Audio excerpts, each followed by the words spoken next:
Welcome dear students in your favourite coaching class vision point. जैसा आप जानते बेटा, मैं विकास सर। प्रीवियस लेक्चर हम लोगों ने क्लास 12th का जो आपका क्रोमोसोमल थ्योरी ऑफ इनहेरिटेंस था उस पर डिस्कस किया था। कुछ क्वेश्चंस पे भी हम लोगों ने बात की थी, आप लोगों को बता दिया गया था।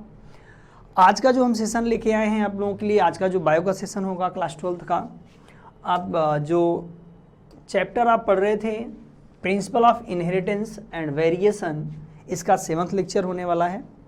इसमें टी.एच. मॉर्गन, आप जानते हो अभी नीट 2020 का जो अभी पेपर हुआ था उसमें ये क्वेश्चन पूछा गया था, फादर ऑफ एक्सपेरिमेंटल जेनेटिक्स। तो you know that father of experimental genetics हम पहले भी आपको बता चुके हैं कौन है, टी.एच. मॉर्गन है। तो टी.एच. मॉर्गन ने क्या कंट्रीब्यूशन दिया था जेनेटिक्स के फील्ड में, इस पे आज हम डिस्कस करेंगे और उनकी discovery, linkage and crossing over पे हम लोग बात करेंगे। तो आज हमारा पूरा का पूरा सेशन जो है वो टी.एच. मॉर्गन पे डिपेंडेंट है, इनकी डिस्कवरी पे डिपेंडेंट है, याद रखिएगा। टी.एच. मॉर्गन के अबाउट हम लोग समझेंगे, इन्होंने क्या कैसे क्या डिस्कवरी की, कौन सा ऑर्गेनिज्म सेलेक्ट किया था, देन लिंकेज और रिकम्बिनेशन उन्होंने डिस्कवर किया, इसका डेफिनीशन और मतलब समझेंगे। आइए स्टार्ट करते हैं आज की क्लास। यू नो दैट बेटा, टी.एच. मॉर्गन, जैसा हमने आपको कहा कि इन्होंने लिंकेज की डिस्कवरी की है, प्रिंसिपल ऑफ लिंकेज की डिस्कवरी की है। And he discover that each chromosome in a set of linked gene. इन्होंने कहा कि जो क्रोमोसोम होते हैं, हमेशा याद रखिएगा, वो बेटा पेयर में होते हैं पहली बात तो, और इसमें लिंक्ड जीन का मतलब जैसे कैपिटल टी है, कैपिटल आर, इस पर कई तरह के जीन एसोसिएटेड रहते हैं और एक साथ लिंकेज में पाए जाते हैं, ऐसा इनका कहना था। ये सही भी है कि एक क्रोमोसोम पे बेटा एक से ज़्यादा जीन होते हैं और वो इस तरह से पैरेलल वे में अटैच होते हैं। Okay, he found that chromosome assorted independently, not individual genes. तो याद रखें, और इनका कहना था कि जब ये क्रोमोसोम न्यू जनरेशन में जाते हैं तो जितने भी एलील इनके ऊपर हैं इनको एक साथ लेके जाते हैं, वो इंडिपेंडेंटली माइग्रेट नहीं होंगे जीन। तो यू नो दैट एकदम सही बात है कि जिस क्रोमोसोम पे जो एलील होगा बेटा, ये मोर देन 1 एलील आप सपोज करो है, तो ये मोर देन 1 है तो उसी के साथ अगले जनरेशन में माइग्रेट होगा। तो आइए हम बात कर लेते हैं इनका नाम क्या है, इन्होंने क्या चीज़ें दी हैं। फादर ऑफ एक्सपेरिमेंटल जेनेटिक्स, अब ये भी हमने कहा, ये क्वेश्चन आपके यहाँ आया हुआ है, इसी साल का क्वेश्चन है, ये नीट में पूछा गया है। इन्होंने मॉर्गन का जो बेटा एक्सपेरिमेंटल ऑर्गेनिज्म था वो ड्रोसोफिला मिलेनोगास्टर है, फ्रूट फ्लाई पे इन्होंने अपना एक्सपेरिमेंट किया था। अब आपसे पूछा जाता है कि इससे मेंडल में पूछा गया, why Mendel selected P plant for his experiment, question clearly आपको याद होगा। तो आपने प्रॉपर्टी पढ़ी, हाँ ये प्रॉपर्टी होती है सर, उसमें प्रॉपर्टी ढेर सारी थी, एनुअल था, शॉर्ट था एंड सो ऑन। तो जस्ट लाइक इन्होंने भी जो ड्रोसोफिला सेलेक्ट किया था इसी रीजन से। ड्रोसोफिला इजीली मल्टीपल कैरेक्टर वाले थे, सेक्सुअल डायमॉर्फिज्म था और ये इजीली ग्रो किए जा सकते थे, वन टाइम प्रोजनी ढेर सारे प्रोड्यूस करते हैं, तो इन सब रीजन से इनको सेलेक्ट किया। नेक्स्ट पॉइंट, इन्होंने अपने एक्सपेरिमेंट में क्या वेरीफाई करने की कोशिश की थी, क्या एक्सप्लेन किया था। तो he give experimental verification of variation that produce sexual reproduction. You know that जब सेक्सुअल रिप्रोडक्शन होता है बेटा, तो जो प्रोजनी बनती है या न्यूमन जो बनते हैं, याद रखिएगा, तो वो न्यूमन में वेरिएशन क्रिएट होता है। तो वो वेरिएशन क्यों क्रिएट होता है, क्या कैसे क्रिएट होता है, उस वेरिएशन के क्रिएटिविटी पे इन्होंने अपना ऑब्जर्वेशन दिया था। ओके, नेक्स्ट पॉइंट आप देखिए, इनका एक्सपेरिमेंट क्या था, हम इस पे बात कर लेते हैं। एक्सपेरिमेंट एकदम सिंपल तरीके से था, आप देखिएगा। Morgan carried out dihybrid cross in Drosophila. इन्होंने जो वर्कआउट किया था बेटा वो डाइहाइब्रिड पे किया था ड्रोसोफिला के, और इन्होंने अपना जो स्टडी था वो 6 लिंक क्रोमोसोम थे, मतलब सेक्सुअल बिहेवियर से रिलेटेड थे। आप देखेंगे इन्होंने जो वर्कआउट किया है, आप देखो यहाँ ध्यान से लिखा होगा, yellow bodied with white eyed female to brown bodied red eyed male. इन्होंने जो क्रोमोसोम को सेलेक्ट किया क्रॉस कराने के लिए मेल फीमेल, याद रखिएगा यहाँ पे एलील का जो कॉम्बिनेशन था वो इन्होंने येलो बॉडीड और व्हाइट आइड, मान लीजिए येलो बॉडीड की प्रॉपर्टी इन क्रोमोसोम पे है, कैपिटल वाई हम लेते हैं, और व्हाइट आइड का कैपिटल डब्ल्यू लेते हैं, सपोज करिए आप। जस्ट लाइक यहाँ आप देख लें, यहाँ पे स्मॉल वाई हम ले लेते हैं, अपोजिट कैरेक्टर स्मॉल डब्ल्यू। तो इन्होंने कहा था कि ये जो कॉम्बिनेशन ऑफ कैरेक्टर हैं जो आप देख रहे हो, ये कॉम्बिनेशन ऑफ कैरेक्टर का इनहेरिटेंस इंडिपेंडेंटली नहीं होगा, क्योंकि इन्होंने जब इसका F1 फाइंड आउट किया, देन F1 इंटू F1 करके F2 फाइंड आउट किया, तो आप बताओ बेटा डाई हाइब्रिड प्रॉपर्टी पे हमारे पास क्या कॉम्बिनेशन आना चाहिए? डाई हाइब्रिड प्रॉपर्टी के बाद हमारे पास जो F2 का रेशियो आना चाहिए 9:3:3:1 आना चाहिए, लेकिन ये कॉम्बिनेशन आया नहीं इनके एक्सपेरिमेंट में। इनके एक्सपेरिमेंट में जो कॉम्बिनेशन आया वो कॉम्बिनेशन था 3:1 का। ओके, अब ऐसा क्यों हुआ? मतलब ये जो रेशियो हमारा 9:3:3:1 आने वाला था वो 3:1 क्यों आया? ध्यान दीजिएगा, ये इसलिए आया क्योंकि अब हम आपको एक प्रॉपर्टी लेके समझाते हैं। सपोज करो इन्होंने जो एलील लिए थे, 2 क्रोमोसोम हम यहाँ पे बना लेते हैं, 2 क्रोमोसोम यहाँ पे हैं, इन्होंने जो कैरेक्टर लिए ये दोनों के दोनों एलील एक ही पे थे। आप समझ, हमने येलो और रेड को लेके वर्कआउट कराया। यहाँ पे आप देखोगे स्मॉल वाई स्मॉल आर है, तो दोनों का जो गैमेट यहाँ पे F1 में बेटा आएगा, यहाँ से आपका एक एलील आएगा capital Y capital R, small R, ये F1 हुआ। ओके, तो F1 में तो एक प्रॉपर्टी दिख रही है, कौन सा? Round and yellow and round मान लो आपको यहाँ दिख रहा है।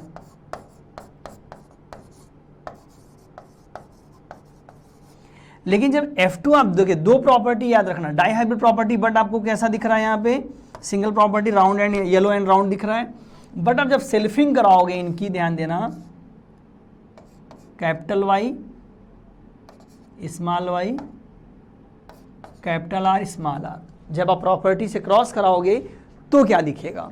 आप देखिए बेटा, गैमेट बनते समय इसमें क्या होगा, जब ये क्रॉस करेंगे, यहाँ पे क्रॉसिंग जब आप देखोगे तो capital Y capital R small Y small R. Okay, तो अब डाई हाइब्रिड है तो गैमेट कितना बनाइए? 4 गैमेट बनने चाहिए, लेकिन नहीं। यहाँ पे आप देखो, यहाँ दोनों में क्या होगा, यहाँ पे ये दोनों एलील चूंकि एक ही क्रोमोसोम पे एक साथ सेग्रीगेट होंगे, याद रखिएगा, इंडिपेंडेंटली नहीं सेग्रीगेट हो पाएंगे, तो कैपिटल वाई कैपिटल आर एक साथ आएंगे। ओके, यहाँ पे स्मॉल वाई स्मॉल आर एक साथ आएंगे।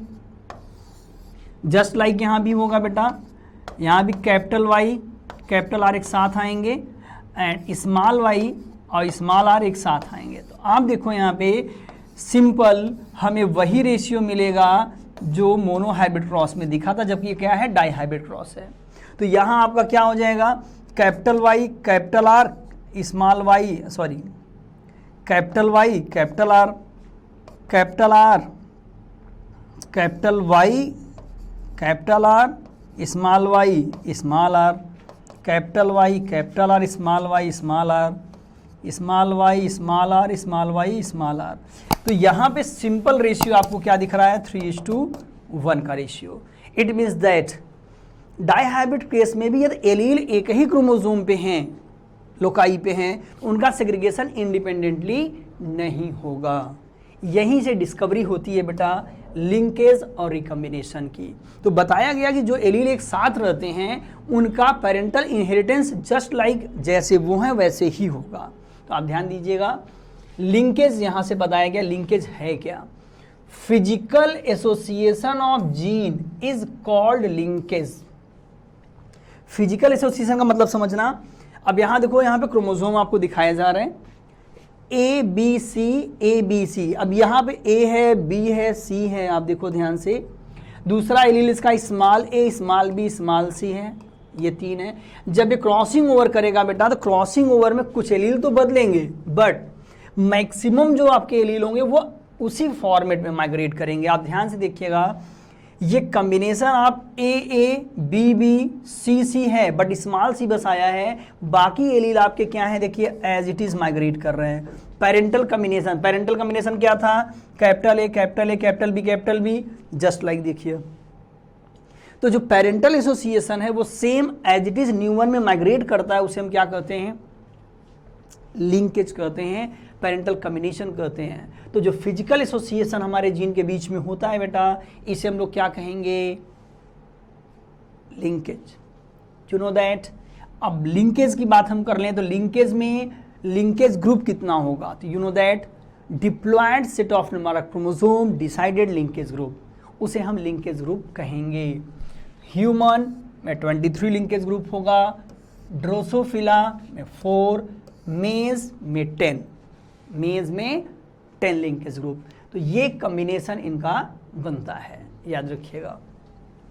यहाँ पे नॉन पेरेंटल कॉम्बिनेशन और रिकॉम्बिनेशन देखिए आप ध्यान से, तो ये नॉन रिकॉम्बिनेंट क्रोमोसोम है, ये रिकॉम्बिनेंट है। अब रिकॉम्बिनेंट क्या है, रिकॉम्बिनेंट भी हमें समझना होगा। तो लिंकेज तो हम समझ गए, जो जैसा हमारे पेरेंट में था उसी तरह से न्यूवन में माइग्रेट कर रहा है, वो लिंकेज की देन थी। बट ये जो चेंज हो रहा है ये क्यों चेंज हुआ, चेंज होने वाले पोजीशन को हम कैसे आइडेंटिफाई करेंगे और चेंज की डिग्री कितनी होगी, इन दोनों को समझेंगे। पहले आइए रिकॉम्बिनेशन की बात करते हैं। नॉन पेरेंटल और new combination of gene found in progeny is called recombination. जो न्यू कॉम्बिनेशन है, जो एसोसिएट में अभी क्रिएट हुआ था, अभी हमने आपको कहा कि जिस तरह से आपका एलील था बेटा, ये ए बी सी था और दूसरे में क्या हुआ ए बी तो आया, बट यहाँ स्मॉल सी हो गया। तो ये जो चेंज आया था यहाँ, ये क्या था, ये रिकॉम्बिनेशन था, न्यू कॉम्बिनेशन का क्रिएट हुआ था। अब आप ध्यान देना कि ये जो न्यू कॉम्बिनेशन यहाँ क्रिएट हुआ है, ये क्यों क्रिएट हुआ है। लिंकेज और रिकॉम्बिनेशन में एक बार डिफरेंस हम जान लेते हैं। लिंकेज का मतलब होता है the gene present on chromosome stay close together. जहाँ एसोसिएशन होगा वहाँ पे क्या होगा, जीन एक दूसरे के नज़दीक प्रेजेंट होंगे। क्रॉसिंग ओवर में आप ध्यान से देखिए, it lead to separation of linkage gene, ये सेपरेशन लीड आउट करता है।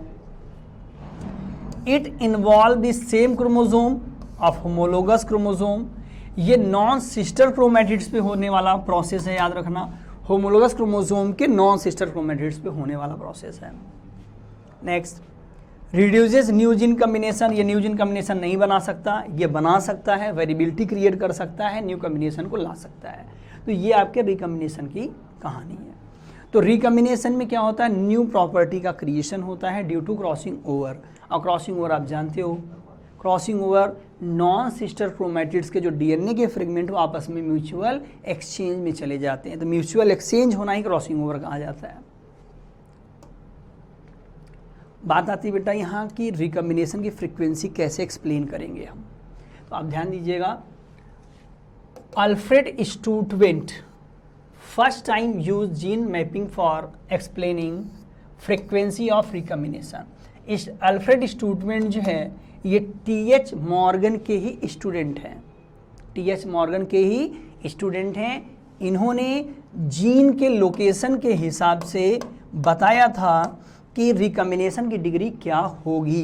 किस बेस पे बताया था, जेनेटिक मैप बना के, जीन मैपिंग के बेस पे। जीन मैपिंग देखिए क्या है यहाँ पे, gene are so relative order and distance from कहाँ से, ईच अदर।